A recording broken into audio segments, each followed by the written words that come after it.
Храп может начинаться не в носу и не в горле. При перегруженной печени нарушается венозный отток и распределение жидкости в тканях.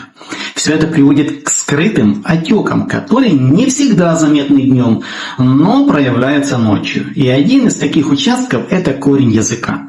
Во сне мышцы расслабляются, дыхательные пути сужаются и появляется сильный уступчивый храп. В этом случае проблема не в дыхательных путях как таковых, а в системной перегрузке организма. Если храп стал постоянным и усиливается со временем, то имеет смысл смотреть глубже, а не ограничиваться симптоматическими решениями. Напишите в комментариях, приходило ли вам в голову связывать храп с печенью. Если вам тема откликается, поддержите видео лайком, комментируйте и подпишитесь.